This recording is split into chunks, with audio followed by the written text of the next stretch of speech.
Okay. So 34 in my car today, 34 degrees. Yeah. We started a new section today. It's actually taken straight out of the Rambam, so you may remember it from when we learned it in the Rambam, but it is included in the Kitzur Shulchan Aruch. So although generally Kitzur means an abbreviation, which means that the Shulchan Aruch that we're learning is an abridged version of the original Code of Jewish Law. However, there are instances where he puts things in that aren't found in the original. So actually these laws of the Rambam are not brought in the Shulchan Aruch, but they are brought in the Kitzur, in the abridged Code of Jewish Law. Let's take a look. Did I get Just the context? One Yes. question, what you just said. Did the Alter Rebbe, another Alter Rebbe wrote the Shulchan Aruch, did he also write this or somebody else? No, so actually the Shulchan Aruch was first written by Rabbi Yosef Cairo, at some point in Cairo, Egypt. And then there were many commentaries and it was rewritten. The Shulchan Aruch was rewritten by the Alter Rebbe. And that was about 250 years ago. Welcome, Brian. And then approximately 100 years ago, the author of the Kitzur Shulchan Aruch, Shlomo Gansfried, wrote an abridged version. Okay. So there are three different authors. There's the original Shulchan Aruch authored by Rabbi Yosef Cairo and the Ashkenazi authority Rabbi Moshe Isserlis. That's the first version. Then it was rewritten by the Alter Rebbe. And then subsequently, there are also a lot of other halachic works of the original Shulchan Aruch, like the Mishnah Brura. And actually, I think predating the Mishnah, around the same time as the Mishnah Brura, which is a halachic work as well on halacha, is the Kitzur Shulchan Aruch, the abridged Code of Jewish Law, which was written by Rabbi Shlomo Gansfried a little over 100 years ago. Tell me, the version by the guy that wrote the first one. Yeah. Levi, was he also a Lubavitch or not? No, this was before Hasidim even existed. Oh, I see. Okay, so this was... He was a Sephardi, though. And at the same time, he started... held it against him. No, so listen to this. It's quite interesting. At the same time that he started writing the Shulchan Aruch, so whatever's clear in the Gemara is clear, but there are some things that weren't clear and varied from place to place. That's what Sephardi and Ashkenazi mean. It means regions. Obviously, it doesn't just mean Spain or Germany. Rather, it means there are some regions where the rabbis ruled on certain matters in one way, Sephardi region. So there are other regions where the rabbis ruled on matters which weren't clear in the Gemara in another way. So most of what it says in the Shulchan Aruch is the same because it's based on the Gemara. However, there are some things in the Shulchan Aruch that would differ from region to region based on the way the rabbis interpreted things that were not clearly mentioned in the Gemara. Now, Rabbi Yosef Cairo, who started writing the Shulchan Aruch, Sephardi, which means that in his Shulchan Aruch, he ruled as the rabbis had ruled in Sephardi regions. At the same time that he started writing the Shulchan Aruch, Rabbi Moshe Isserlis, who was an Ashkenazi, was about to start writing a Shulchan Aruch too. But when he heard that it was about to be done, in his tremendous humility, he said, no, I don't want there to be two Shulchan Aruchs of the Jewish people. Rather, he got a hold of the original, of the other Shulchan Aruch that was being written, Rabbi Yosef Cairo's, and he added notes in Rabbi Yosef Cairo's Shulchan Aruch whenever there's a difference between Sephardim and Ashkenazim. So if you open up the original Shulchan Aruch, there's actually two fonts today. One font, so it was co-authored. The original Shulchan Aruch actually had two authors, both a Sephardi and Ashkenazi, and they each contributed their parts to the Shulchan Aruch, which is quite fascinating. To answer this question, when I was reading I think it was the Haftorah, this previous Shabbos, it gets to the bottom of the page and it says, Chabad and Sephardim don't read like the next paragraph. Yeah. Now, aren't Chabad aligned with Ashkenazim and not with Sephardim? Why would they be lumped together? Or why would the minhag be the same for people that came from an Ashkenazi side Yeah. So whatever's clear in the Torah is clear, but some things there are different opinions. So it depended which communities you were from. Now, Hasidic communities had a strong influence of Kabbalah, as well as Sephardi communities also had a stronger influence of Kabbalah. So since both Sephardi and Hasidic communities had a strong influence of Kabbalah, therefore often their customs line up. Okay. So it had nothing to do with both of them being Ashkenazi. It had to do with a different point. Okay. Yeah. And the point is the Kabbalah. Okay, got it. Yeah. Which also I meant to ask you that question the other day, but I forgot. Okay, fine. I mean, this is something, we have the chart that we often do, Torah from Sinai. It might be worth looking at it again so we could refresh our memories. So now we are starting a new section, which is a section on the laws of proper conduct. As I said, this is taken straight out of the Rambam. Although the original Shulchan Aruch by Rabbi Yosef Karo Moshe Isserlis does not include these parts of the Rambam, the Kitzur of Shlomo Ganzfried has included them, and so we will be going through them. Now, it is important to mention that the Rambam says that whatever guidance I'm giving you is for somebody who is healthy and doesn't have any prior conditions. The Rambam says that, or any conditions, any medical conditions. So it seems that from the time of the Rambam until today, our bodies have somewhat changed. And although the Rebbe strongly believes that every word of the Rambam, even when he is speaking health, is part of Torah, which means it's part of God's wisdom, nonetheless, since our bodies have changed, therefore this wisdom of Hashem, which was revealed to us through the Rambam, is not always applicable today. So it will be somewhat of a guide, but it is not set in stone since our bodies have since changed. So it's worth bearing that in mind. You'll see something which doctors would not recommend today, and you would actually need to speak to your doctor today to know what would be best. So we're going through proper conduct. We spoke about good character traits, not speaking negatively, doing everything for a higher purpose, and most recently, or today, we begin with keeping healthy. Let's take a look inside.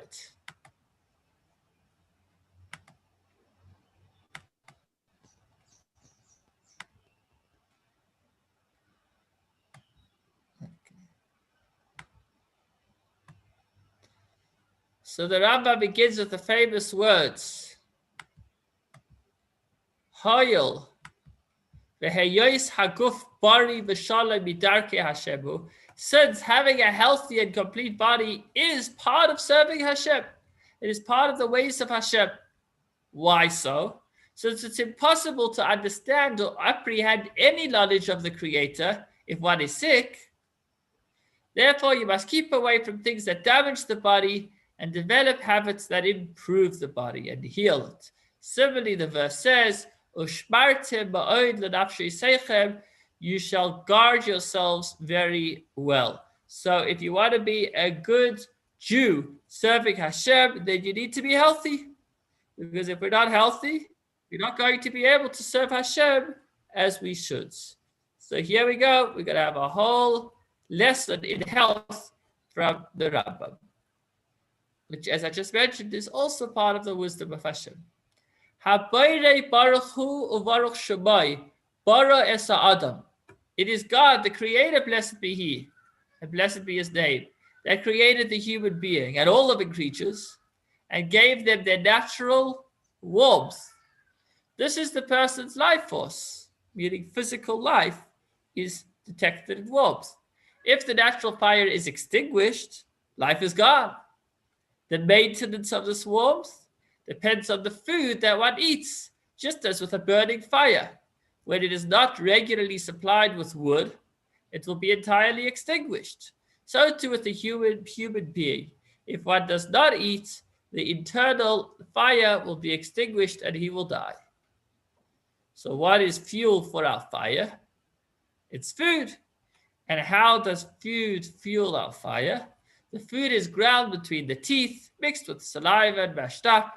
From there it descends to the stomach, where it is further broken down and it is mixed with the stomach juices and bile. blended and processed by the heat, and the juices and digested. The choice elements provide sustenance to all the limbs and sustain the person's life. The waste, which is extraneous material, is ejected. Of this we say in the Asher Yatzar blessing, in the morning blessing, and God acts wondrously. That Hashem placed within the human being the ability, the natural ability to filter the good elements from the food, with each limb drawing the substance that it befits it, and the waste being ejected. So this is the wonders of Hashem, that our body is able to process the food in such an unbelievable way.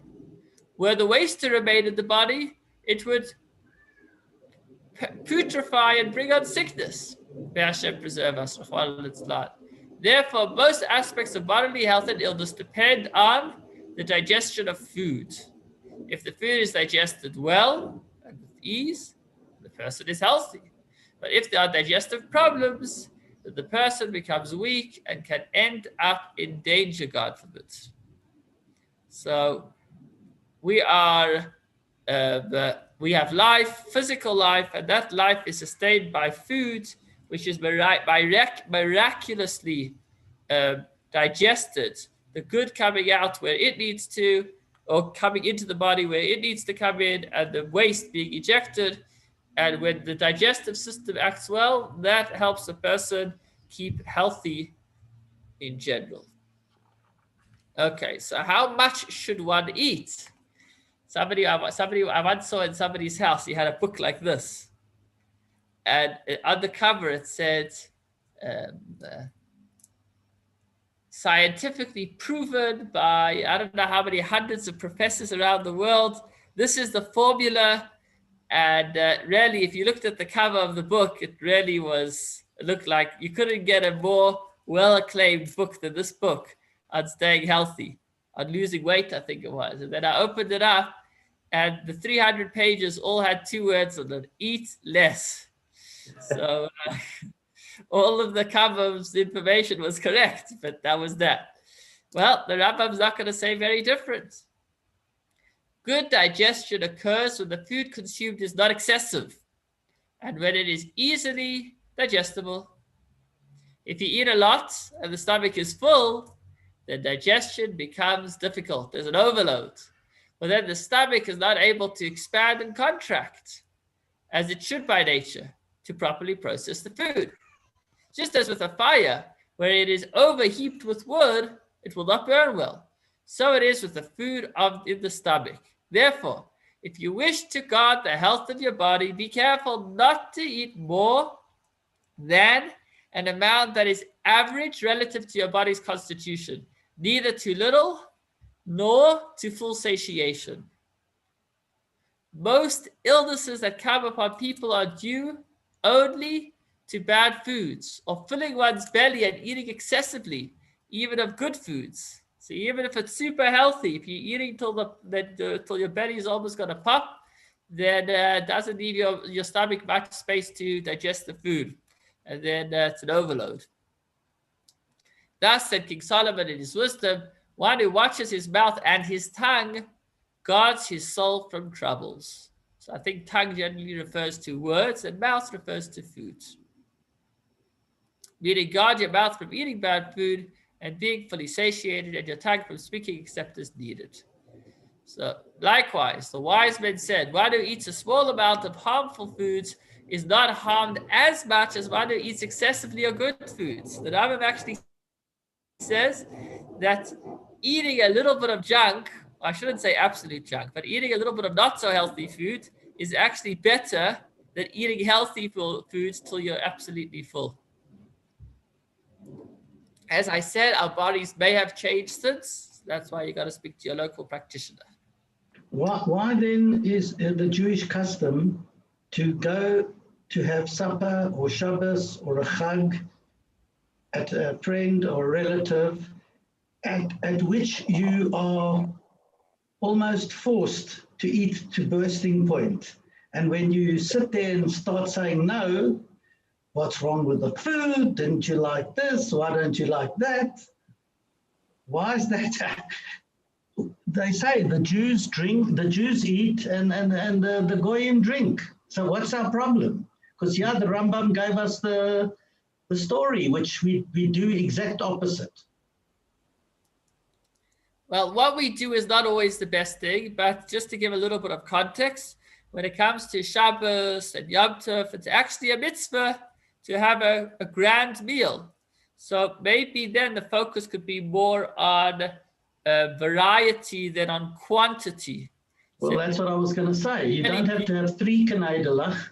You can have 1. Then you've had the kneidl. I've frozen him up.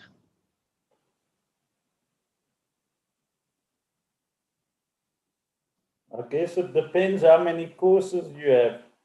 Yeah, but you can have a tiny drop of each course. Yeah. You can have 2 courses that's absolutely full.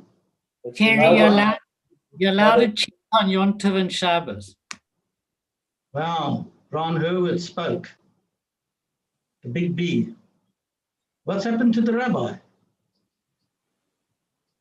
He's frozen. Hoyevitz. How are we doing, Hoyevitz? I can't hear you, Brian. You muted yourself. I don't think he wants to talk to you. There you go. Oh. Where did you go, Rabbi? I went to eat something. I froze you full with my questions. No, I don't. I'm usually connected directly into the modem, and today I decided to try Wi-Fi in my office. So maybe I'll go back to a hard connection. To answer your question, I would say 2 points. Firstly, when it comes to Shabbos or Yom Tov, it's a mitzvah. Maybe then the focus, though, can be more on variety over amounts. So when we have a beautiful Shabbos meal, it's not about being a glutton, God forbid, but rather it's about showing our excitement for Shabbos and our honor of Shabbos. So maybe then it means that instead of, you don't need to eat a lot of every dish, but even if you have a little bit of each dish, then that brings about the beauty of Shabbos. That's one thought. Meaning that, I don't know if on Shabbos you're supposed to eat more, but maybe more time. Maybe it means just making smaller portions, so you're still not eating that much. But on Shabbos it becomes a mitzvah, which is quite different. That's my first point. And my second point is, obviously, this halacha should only be used for a person to discipline themselves. It's not for when you're hosting guests. You don't say to your guests, listen, guys, I would have loved to have given you a nice meal, but the Rambam says you don't eat too much, so you'll have to sacrifice with.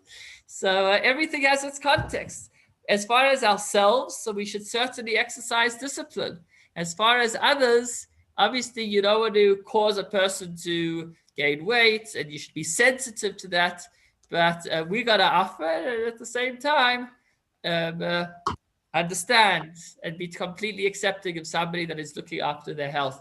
I'm reminded when I once went to Shabbos by a Chabad house out about 2 hours from New York, and the rabbi deals with addicts. And so there was no alcohol to be found, not just on his table, but in his entire household. So obviously, for him to be bringing out a bottle of Blue Label would not be doing anybody well. But if it's just a matter of a lot of food, then I think people need to take responsibility for themselves. Have I answered your question at all? Yeah, it's the saying everything in moderation. Yeah. Okay. So that was how much to eat. What about frequency, quality, age, seasons? So a useful person has a strong digestive capacity. I see that it is now 5:20. Please God, we'll learn more about eating healthily tomorrow at 5 o'clock. Thank you so much for joining, and wishing you a wonderful evening. Tודה רבה, Rabbi. Cheers, Cheerio, gentlemen. Bye-bye.